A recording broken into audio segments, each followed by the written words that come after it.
y'all, it's Katie. How are you guys doing today? I am doing some math this morning, and I got out a piece of paper and started kind of messing around with it, and I'm gonna do it all over again for you guys. But this is the math, and this is me deciding what angle I want the neck of our wall dragon to be at. So if you haven't seen the wall dragon, go back and check out some videos. For some reason, I cannot find my actual sketches for it. Of course, I picked a terrible time to not be able to find sketches. But here is his face as of now. He doesn't have an eye in. It goes right here. Because it was clanking around on the table, and nobody likes clank noises. So we started off with a big oval. And I did the math and measured how long I wanted it to be, used my gauge to decide how long and wide I wanted it to be. And then I made my mouth. And so it's going to fold in half like this. He has a chin now, and he has a forehead now. Me. He makes a terrible puppet at the moment because the whole point of him is to not be able to open his mouth all the way. Once this hole is filled in and is round, it will stop this from opening all the way because it will be stretched out this way. But part of what we're doing is we're taking this guy's head, and he needs a neck. So let's just say, let's put it like this. That makes more sense. I want his head to not be perfectly perpendicular to where I want the neck. I don't want a 90-degree corner here because, for one thing, it's going to sag if I put a 90-degree corner in it. The tighter that corner is, the more likely this is to drop on its own. And I also don't want it to be too, sharp. So this guy's head's going to be, about at an angle like this. So if we use that, and we say his neck goes this way, and then straight up. All right. So that's what I want it to look like. Let's zoom in a little bit here so we can see all the writing that I'm going to end up doing here. So if we use this, we're going to, this is going to be the axis for our corner. All right. So we have a formula. I have a formula that's a real easy math formula to figure out how many short rounds it takes to make a 90-degree corner in a tube. Super easy. Here's your formula for you. Sorry, I kind of write sideways. I'll do my best to not write sideways. So your formula is total stitches around divided by 2 is the number of stitches in your first short round. And the number of, and then you take this number, let's call this X, and divide that by 2 to get the number of sets of short rounds to 90 degrees. So in this case, we're making a 36 stitch around tube. So his neck is going to be 36 stitches. His head is currently 42 stitches. So we're going to shrink it by a little bit, and then we'll have a 36 stitch tube to actually create our angle. So we're going to take 36 and divide it by 2, and we'll get 18 stitches in our short round. And we're going to take 18 and divide it by 2 to get 9 sets to 90 degrees. The nice thing about this one is it's a super easy number. So because there's 9 sets to 90 degrees, we know each set will be 10 degrees. Super easy, right? So we have our what we want our angle to be here. So actually, we're going to tighten that angle up just a tad. Because what I want to do is use these 90-degree angles, use the estimate of what 90 degrees is to decide what this is going to be. So if cutting that angle in half exactly is 45 degrees, and then cutting that angle in half again is 67.5 degrees technically. So if this is 45 and this is 67, the closest we're going to get here to this curve that I'm trying to accomplish is 70 degrees. At least that's what I've kind of decided. That gives us a little bit of extra corner to help support the weight of that big giant head. All right, so if we need to get 70 degrees, that means we're going to use 7 sets of short rounds for our whole curve. Okay, so we've got how many short rounds we need to create this guy's neck and how we're doing it. 23. Trying to think. 23 degrees? 23 degrees would be, yes, the other. So here's the weird thing about angles when you're talking about creating them with a corner. You're obviously going to start somewhere. So you're going to start here and turn 90 degrees. If you turn 180 degrees, you turn back the way you came. So that means angles tighter than 90 degrees are actually going off in this direction.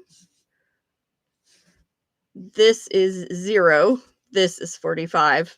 And if you were to get it, you wanted it to double all the way back on itself, you would add 90 and 45, which is what, 135. So does that make sense? So this is much more open than a 45 degree or a 70 degree angle. But it is a 70 degree rotation, a 70 degree turn. So, yeah, so you got the remaining angle. So you got that part right. All right. So the next thing we got to figure out is how long we want our neck to be. So we know we're going to need 7 sets to make the angle, but where do we put our sets? So if we want to create a tube of any kind that has a corner in it, we need this side of the tube to have less stitches in it or less rounds in it than this side of the tube. That's how we're going to make that curve. So what I like to do is determine how long I want this inside track to be and then do my math with that. So the inside track is going to be a much easier number to guess because you're not going to have the doubled rounds of the short rounds on the outside, which, I mean, you could do it that way. It just takes more math, and less math is good, right? We want less math. So less math. So we're taking this guy, and I don't want his neck to be that long because I want it to be able to support the weight. Let's see, let me pop this up here so you can I want it to be able to support the weight of his head. And the longer this lever gets, the less support it will have. So let's just make it, I don't know, not super long. So I'm getting out my measuring tape and we're going to set it here and kind of curve it the way we're going to curve it. Not like this. And what I determined was that a 6-inch neck, that's right about here, okay, is going to be plenty of neck before we start expanding his body for the inside curve. So that outside curve is going to look a lot longer, but the inside curve is just going to be the 6 inches. So if we want 6 inches and we need to figure out how to measure how long a tube's going to be, we need a very important piece of information that I really bug my designers about: your gauge. The only way you can estimate the size and shape of something is with your gauge. Otherwise, you're really guessing. And, all of this is an estimate. All of this is a bit of a guess, but you use your gauge to make your estimates. This is going to be way easier. So my gauge is 8 stitches by 8 rounds equals 2 inches. That's with worsted weight yarn and a G-hook. That's what I've always designed in, and so I use my gauge, assuming that it's the same as it always is. So if that's the case, and I need a 6-inch neck, I need that inside track of the neck to be, so we're going to do, so let's say 4 stitches equals an inch, or 4 rounds equals an inch. since 8 rounds equals 2 inches. So we need 6 inches times 4 rounds equals 24 rounds. So this inside track is going to be 24 rounds. I'm hoping I'm not totally losing you guys. We're gonna have a 24 round long curve, and we have 24 rounds to create 7 sets of short rounds in order to get the length of neck we want with the degree of curve that we want. So in order to do that, we're going to just do basic elementary school division. We're going to take our 24 rounds that we have to use and divide them by the 7 sets of short rounds we want to fit into that 24 stitches. So we're going to get 3, that's 21, with a remainder of 3, which is really handy actually for the way that this is going to look. So what we can do, and let's see, I do my math kind of wonky for this, so let's try to make this a little prettier, shall we? So let's draw a neck here that is clearly too long and clearly way too wonky, but I am a horrible two-dimensional artist, so I apologize. We need 7 sets, so we need 1, 2, 3, 4, 5, 6, 7 short rounds. So we're going to put a short round in each of these places. We need to put the short rounds every 3rd round so that we get 7 of them and we have 24 rounds to do it in. With me so far? So we're going to do two rounds and a short round. And then we're going to go 2 and a short round. 2 and a short round. And we're going to do that down our whole neck. And then we have a remainder of 3. So we're going to put 3 on the end. If you add them all up, it's 3, 6, 9, 12, 15, 18, 21, 22, 23, 24. So we have all 24 of our rounds covered. Doing a short round. So we're going to do a short round every 3rd round. And I'm going to put this 3 closer to the body because I want the 2 closer to the head. So we're going to do our last 3 rounds at the end. Okay, so we've got a 36-inch tube. It's going to be, let's scratch this up, 24 stitches along here. And what ends up being, I don't know, like 36 stitches, I think, around this side. I'd have to do the different math there. But the number of short round sets is what's important, not necessarily the exact number of stitches here, or the exact number of rounds. You can do the math for it. It is just not necessary math. The rest of this is the easy way to get your result that you're looking for. So 24 stitches, 7 sets of short rounds, spaced 2 rounds apart, all the way up the neck, should get us the length of neck we want with the angle of curve that we want. So what does that look like? I started on this. I didn't want to completely finish it with you guys because I wanted you to see the actual process. But this is the beginning of this set of short rounds. So here's, say if this was flat, which it will be eventually, we're going to do this straight off the head, off of this hole. But for sample purposes, to make sure I'm going to get the right angle, I'm making myself a sample. And there is, so here's our short rounds. Here is the round back to our starting point. There's 2 rounds between, and then we do another set of short rounds. So this is just finishing the 2nd set of short rounds. So you can see it's starting to curve, but it's only 1/7 of the curve. So it's at about that angle it should be 20 degrees theoretically, since this is 10 degrees and this is 10 degrees. And I'll finish this sample and then I will put some pictures of it up on Instagram and probably as a YouTube short so that you guys can see what that neck ends up looking like. And then I'll put it onto our head. I'm really psyched about this design, guys. This guy is turning into something very cool. I also added a little piece today, the little bitty triangle, and it's going to go in his mouth right here. You know how like a lot of dragons have that little skin flap that is the inside of their cheek? Well, that's what this is going to be. It is also going to act as a really crazy, Beetlejuice jaw preventer.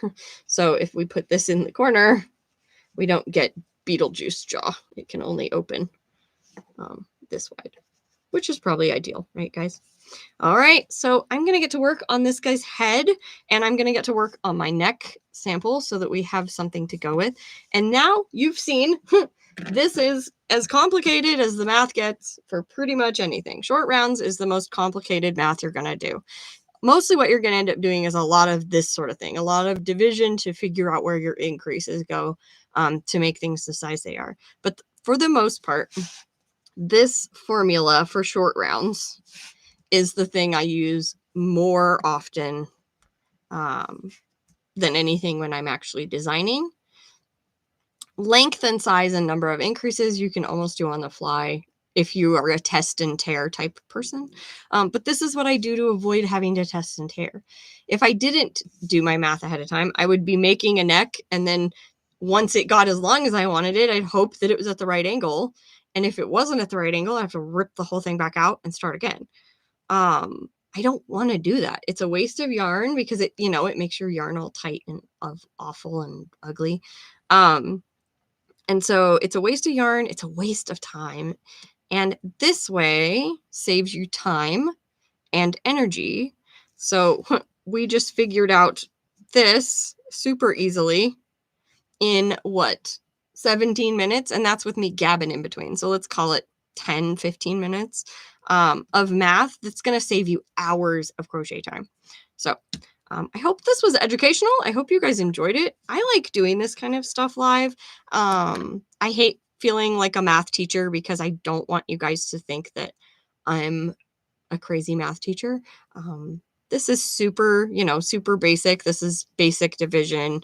A little bit of, I wrote it out as long division, but let's face it, that's not long division necessary either. So, all right, well, I will get to work on my samples, and maybe you guys can use this method for your next piece of work or piece of design.